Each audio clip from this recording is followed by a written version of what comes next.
everyone, and welcome to my Stampin' Studio. I'm Tina Rappy, and today I have a very simple card to share with you, but it's one that you can reproduce over and over again simply by changing out the designer paper, the ribbon, and the stamp set. But without really even having to think about things, you can recreate it over and over again. So this is the card.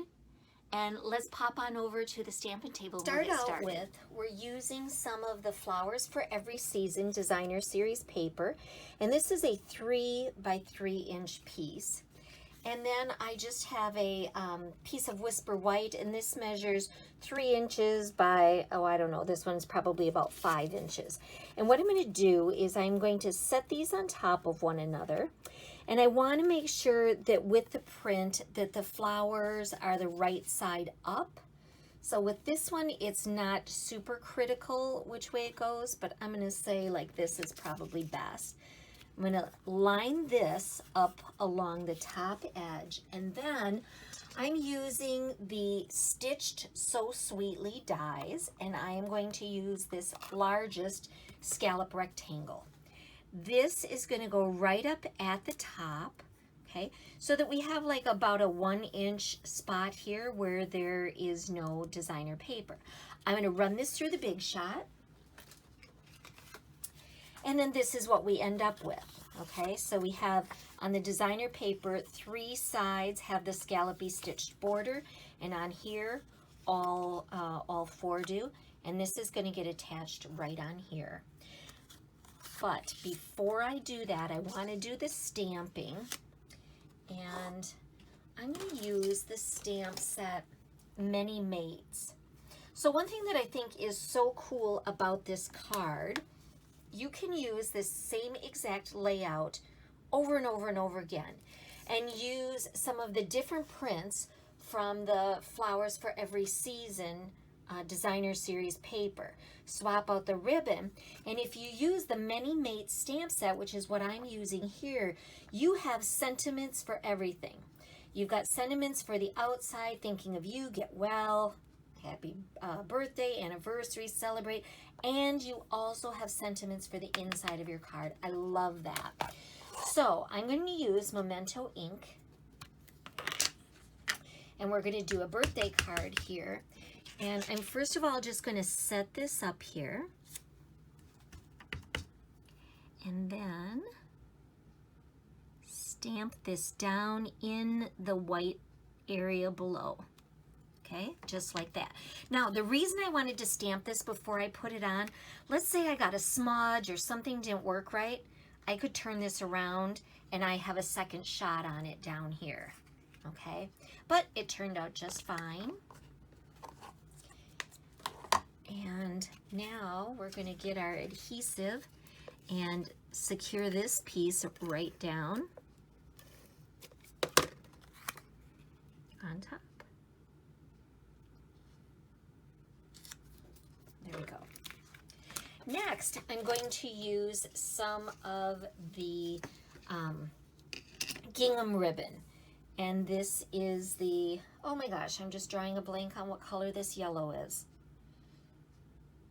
Bumblebee. Honeybee was in my head and I knew that wasn't right. So Bumblebee gingham ribbon, and I'm just doing it across here. So I'm going to say this is about a 4 inch piece. I'm going to cut this off. And then on the back side, we'll put some adhesive. I'm going to wrap this right around here, just above the sentiment. Okay, like that. And then I want to take and tuck a little more underneath here, and I'm just going to tie this in a knot. So I find it's easier doing it this way rather than taking and wrapping a whole entire piece around the whole thing and trying to keep it in place while you're tying the knot. So I just do it in 2 little steps. Okay, so we have this. And next I'm going to attach this to a piece of basic black.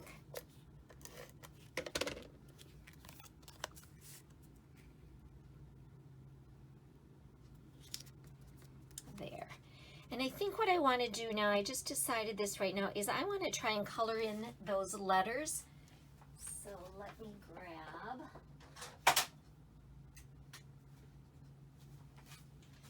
All right, so I am using Light Mango Melody Stampin' Blend. And because I used Memento ink, working with blends is super easy. Now I could go ahead and go directly to the Bumblebee marker, the regular marker, but I like coloring in with blends better because you don't get any streak marks. If I use the Bumblebee regular Stampin' Write marker, sometimes with those you get lines if you had to go over something a second time, and I don't want that look. And this Light Mango Melody coordinates really well with this.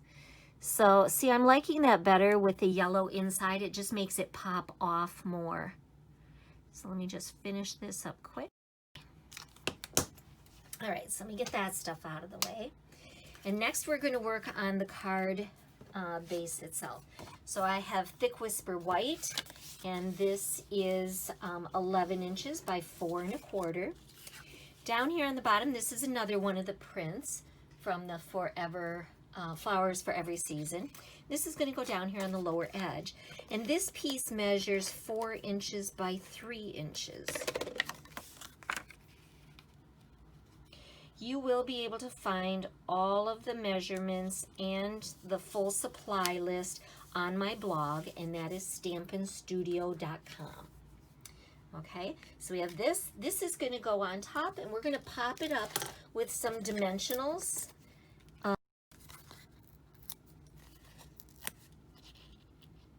So out of each piece of designer paper for the front, you can get 4 out of it because the paper is 6 by 6, and the other print here that we're using on the bottom, this measuring 4 by 3, you'll get 2 out of a sheet, and then we're actually going to use some of the scrap for the inside. So there's the outside. Isn't that cute? I really like that. Okay, here on the inside, so the outside is Happy Birthday, and on the inside we are going to stamp. This calls for a huge celebration.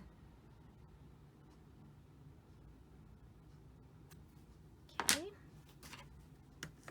And then, just get this back. I'm going to put some adhesive on the back here. And this is going to go right down to the very bottom edge.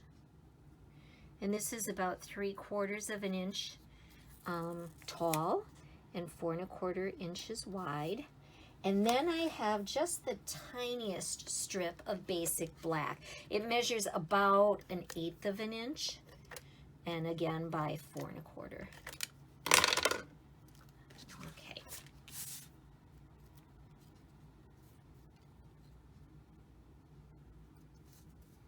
And by just putting, whoops, I'm sorry, you can't see that.